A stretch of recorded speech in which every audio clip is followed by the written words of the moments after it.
Good morning. Thank you all for being here today. As we have done several times in the last month or two, we want to make an announcement this morning regarding our continued path forward with more in-person instruction.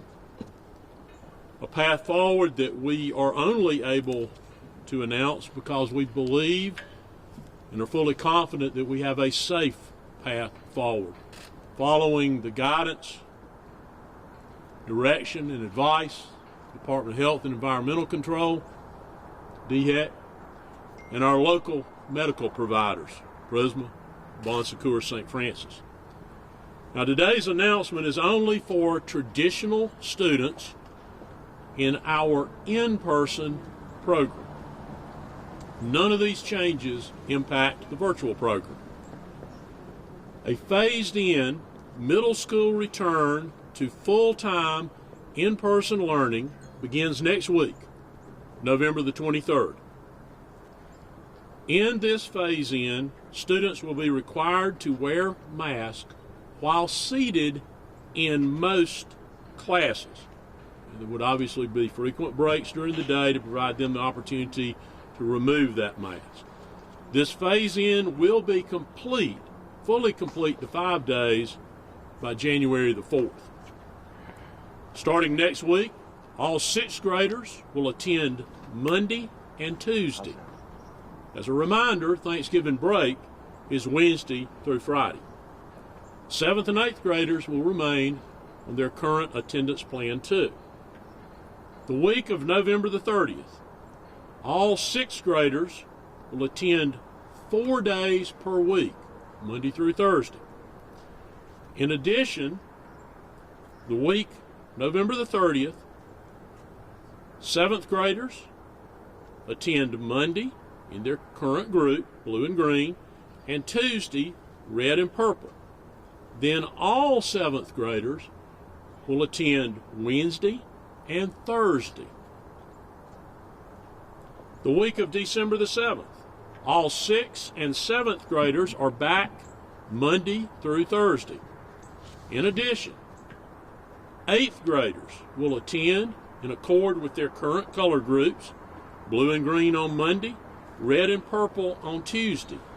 Then all 8th graders will be back Wednesday and Thursday, the 9th and the 10th. The week of December the 14th, all middle school students will be back 4 days, Monday through Thursday. Beginning with the return from Christmas holidays, January the 4th, and moving forward, all middle school students will attend 5 days in person. All of these plans are contingent on us being able to maintain the protocols that we have in place and assuming there is not a surge that might affect students, faculty within our schools.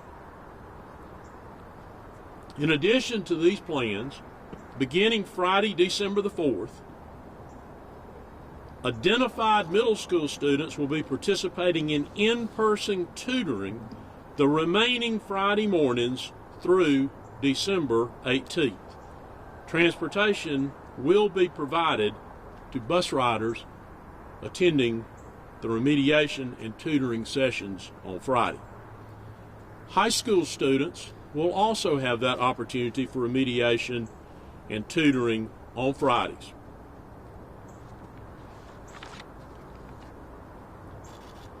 This is only possible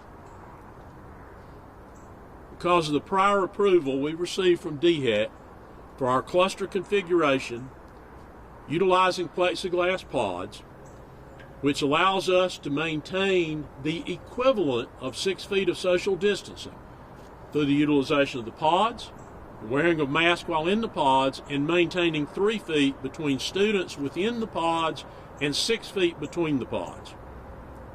That is the decision that allowed us to move forward with returning elementary schools and students to full-time in-person instruction. As I stated at the outset, the decisions, the protocols, and the path forward that we're on has been vetted by DHEC and local medical experts. They've also reviewed and affirmed both the internal metrics we are following and our interpretation of those metrics. What's led us to this decision? Our internal COVID spread matrix show that our protocols are inhibiting the spread of disease in comparison to the community and state as a whole. In fact, the risk ratio, one of the methods that we use for looking at the data within our system, has declined each of the last 3 weeks. That is the risk ratio within the system. We have all of those statistics on our website's parent resource page, which also includes community spread data as well as all of the internal analysis that we conduct. Additionally, thanks to the BEST program and our careful maintenance and replacement of HVAC systems, all of our facilities have high-quality ventilation that exchanges existing air with fresh air between 2 and 4 times an hour in every student space. Another factor, the tremendous job done by our teachers, staff, and students in following protocols, wearing masks, and socially distancing. Like all of us, it's easy to forget, but they're staying vigilant.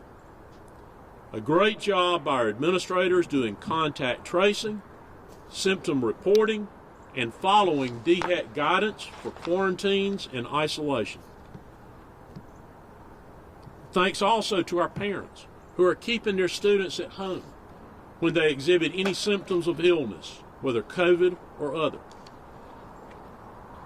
And a special and particular expression of appreciation to our teachers who are working hard to monitor all the protocols, provide instruction on multiple platforms, remediate and assist students who must be out on quarantine, isolation, or for other illness, and adjusting to a new way of teaching, counter to that we all know is the most effective methodology that we've been practicing for the last 10 to 15 years.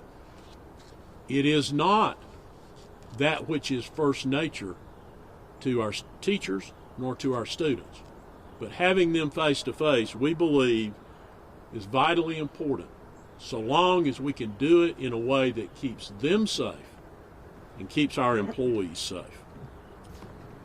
What are the obstacles that have stood in the way of the middle school return, and how have those been addressed? Why did it take so long? Why longer than the elementary school? Well, elementary students, as you know, come to the same room, same class. They basically remain there all day in the same seat. It's not true of middle school. They change classes. They don't sit in the same seat in the same room all day. So the challenges of cleaning the plexiglass partitions. So our students will be wiping down their area when they sit down, and they'll be wiping it down again when they leave. So they've cleaned their space when they sat there first thing in the morning, and they got up and cleaned it when they left that space. And the next person coming in, the next student, will clean it again. So it's been cleaned twice to make sure that that was done. Because we don't have the level of custodial personnel that could clean all of those partitions in all of our rooms during a class change. And obviously teachers must be engaged in supervising the transition so that students are transitioning safely. Serving breakfast and lunch is more challenging. Remember, almost every one of our middle schools is larger than our largest elementary school. Almost every one of our middle schools is larger than our largest elementary school. So we have kiosks set up for distribution of lunch and breakfast. Students will be doing a mix of eating behind plexiglass barriers or in smaller groups in cafeterias. Transitions. Again, middle school students change class. We've been able to stagger the bell schedule to set up movement at different times for different grade levels so that all the students aren't in the hall at one time. Coordinating movements within the building where students follow one behind the other, and in a transition always moving, wearing masks and maintaining distance in between. Morning arrival and afternoon dismissal will look differently. Families will be asked to bring their students to school in staggered methods. These may vary slightly from school to school, what works best for that school community. For an example, it might be 6th grade at 7:45, 7th at 8 o'clock, and 8th grade at 8:10. Again, those will be announcements made school by school to ensure that that schedule works for that school and that community. Families may also be asked to arrive later for pickup in order to limit wait times in car lines. There will be delays. We know that.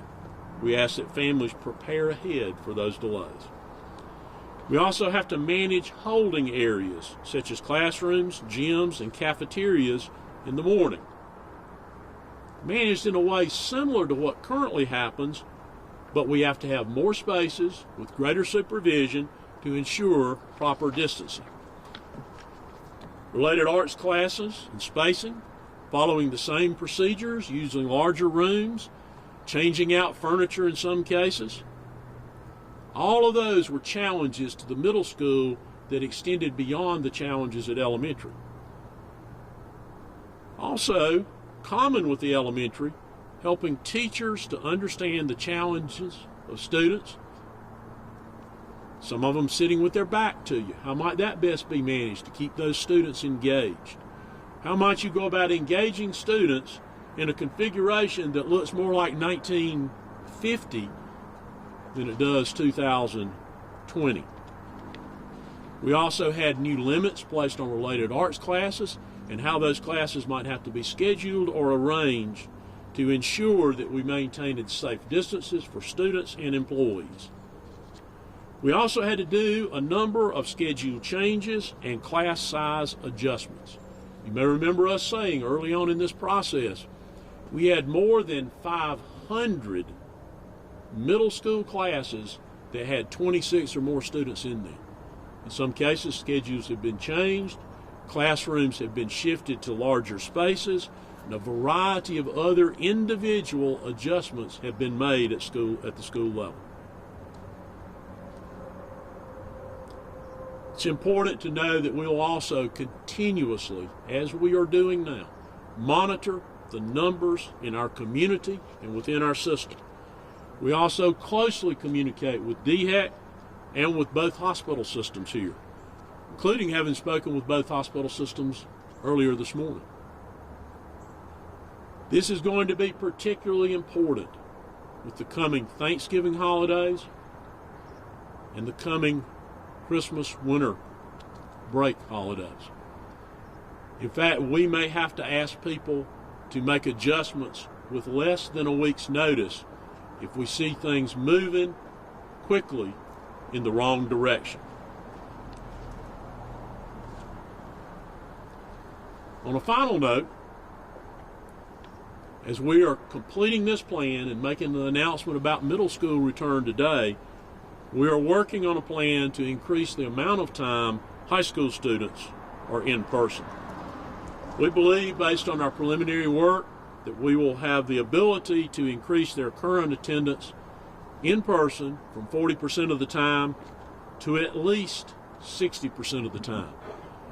We will release specifics regarding that, along with a timeline, once the logistics have been fully vetted, fully determined.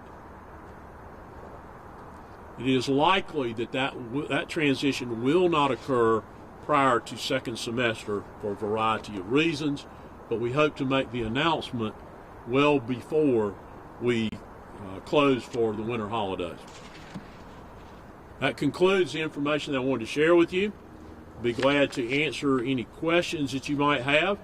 We also have, I have behind me the Associate Superintendent for Operations, Philip Davey, the Assistant Superintendent for Middle School Leadership, Dr. David McDonald, the Assistant Superintendent for Special Ed Services, Tracy Hogan, our Executive Director for Facilities, Scott Carlin, and our Facilities Project Manager, Staff Architect, Kathleen Powell, all of whom have worked very diligently and closely with the schools in helping to lead this plan moving forward, and they're here to answer any questions individually that I might not be able to cover, or just simply give you more in-depth information when we conclude my portion of this media conference. So at this time, I'll be glad to take any questions you might have. Yes, sir. Dr. Royster, you were talking about the potential for those class size adjustments in some of the larger classes.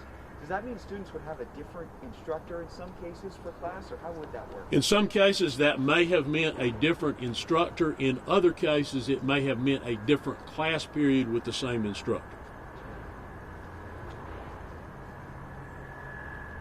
Yes? You also mentioned that it sometimes involved moving classes to larger spaces. What kind of spaces do you mean? You mean like the cafeteria or like auditoriums? In some cases, I believe they may have utilized media center spaces. In many schools, they utilized the science lab spaces because they're larger than a regular classroom. Specific areas beyond that, probably Ms. Powell or Dr. McDonald could be more specific about those kinds of spaces. I don't believe in any case we're currently using cafeteria space, but in some places they may have a stage area, maybe using the stage area in the cafeteria. And we have, particularly in our schools that were not built as part of the BEST program, we have schools that had additions that were constructed as a part of the BEST program. So they may have larger classrooms in some sections of the building than they have in other sections of the building. So in each case, we've maximized utilizing the larger classrooms that are available. Is there any level, you mentioned that this new standard is kind of fluid depending on the number of cases. Is there a threshold that you're looking to meet, that you might meet, that would say, okay, children need to stay at home, or we need to reduce the number of days they're in class? Right now, we're not at a hard and fast number. Two things related to that. One is we have the same protocols and measures for safety and health in place in this attendance plan as we do in a 1 or a 2, i.e. we're able to maintain 6 feet, or what DHEC has said to us is equivalent to 6 feet. That is, inside the plexiglass structures, mask on, and 3 feet apart, 6 feet between plexiglass arrangements. So that is the same protocol that we had when we began school, when it had to be an absolute, it's 6 feet. So that's one thing. The other is, we look at our numbers, we look particularly at how do we compare with the county and with the state. If you simply look right now at the number within the system, we're at a very low, just barely across the threshold of high, if you adjust our numbers for our population. When you convert that and look at it in the two means that we look at, which is the attack rate and the risk ratio, which basically that looks at your likelihood of contracting the virus. Our attack rate is significantly lower than the community. Our attack rate right now is 0.0021. The county is 0.0041, and the state is 0.0030. Our risk ratio, anything less than a whole number 1, indicates we have less risk than that population to which we're comparing ourselves. Our risk ratio versus the county is 0.51. Our risk ratio compared to the state is 0.69. Both significantly below 1, so significantly less of a risk. And in fact, actually our risk ratio has declined in 2 of the last 3 weeks. Those are the metrics that we're looking at right now. Those numbers begin to move closer to 1. That would certainly be a cautionary note. If the attack rate begins to approximate the attack rate in the county and in the state, that also would be a cautionary note. We are obviously extremely concerned about what might happen over Thanksgiving and over Christmas. Our experience from Halloween was there was no significant negative impact to the schools in the rate of increase following Halloween. So that's one measure. We look at this every day, not just weekdays. Through the weekend, get notifications regarding community spread. We get notifications regarding employees. We even get some student notifications over the weekends. So whether it's a weekend or a holiday period, we'll continue to track this.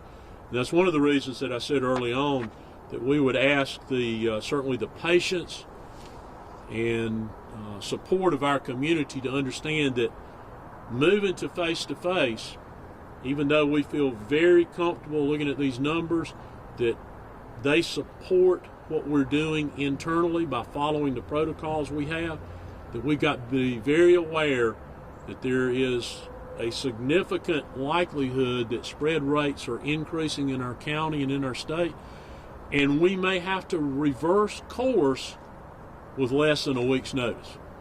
We've tried to maintain at least a 5-day window of notice. In most cases, we've tried to do a full week. It is certainly possible that we could have some adverse circumstances that would cause us, for the sake of health and safety, to have to make that call in a much more narrow window. Would reversing course, would that entail going back to the way it is right now, where you have, just a couple days a week in person? It's possible that we could go back to a couple of days a week. It's possible we could revert to 0 persons present. Any of those things is possible. One of the advantages we believe we have is that the protocols we have in place right now that we've been able to do by all the various methods I shared with you at the middle school level, they maintain the same attributes that we started this with. The same, we talked about, I think, four key factors, and one being frequently washing your hands, sanitizing, making sure that people wear masks when they cannot maintain appropriate distance, and maintaining social distance of 6 feet, and if you're sick, we want you to stay at home. This maintains every one of those things.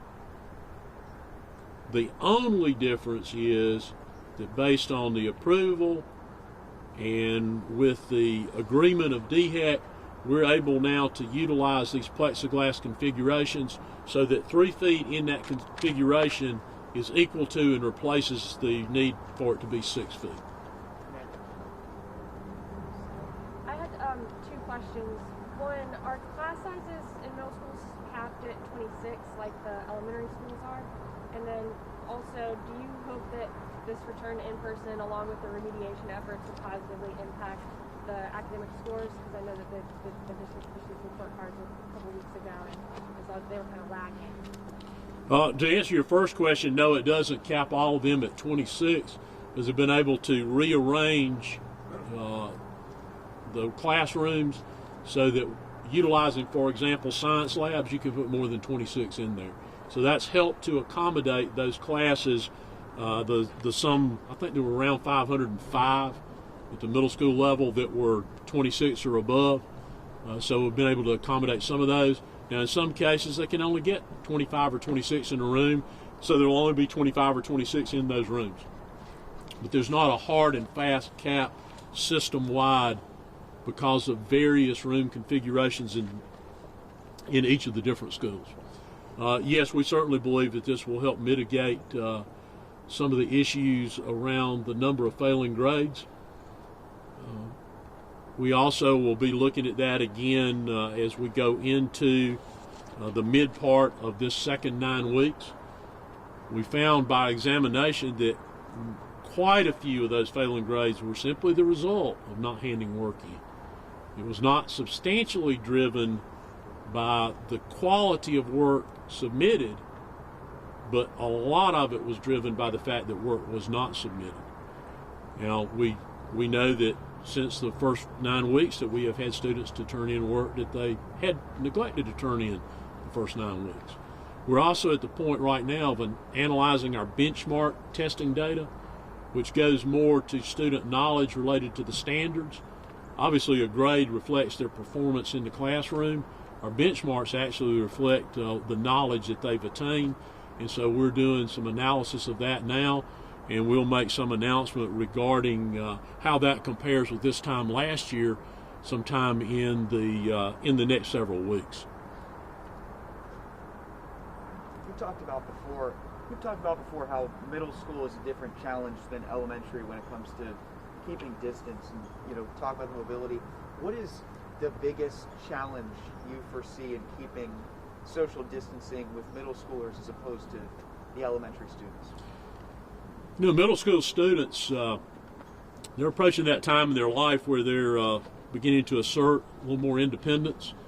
A lot of times elementary school students may be far more compliant simply doing what the teacher says. They also are, generally speaking, only with one teacher all day long.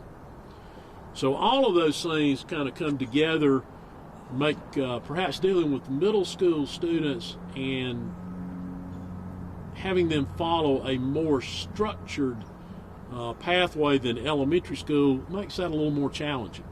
But our teachers have done a great job dealing with those proclivities of middle school students in our current environment, in keeping them apart, and ensuring they wear their mask.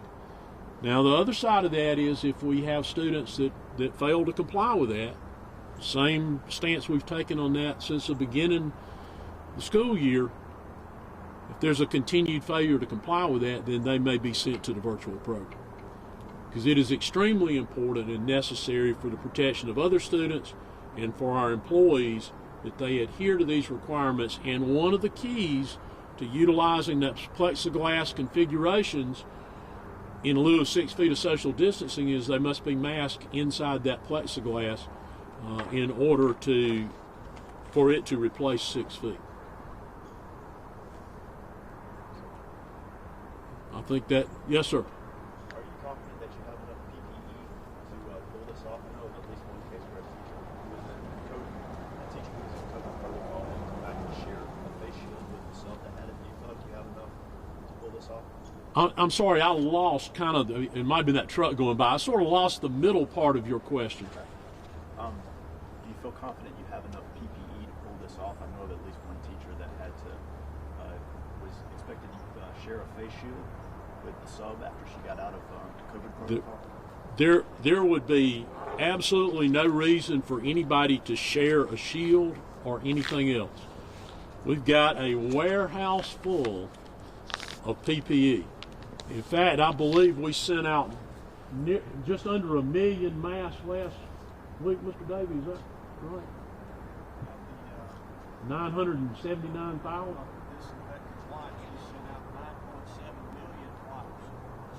I don't know if you could hear Mr. Davies' response, but you may want to talk directly with Philip Davey when we conclude this.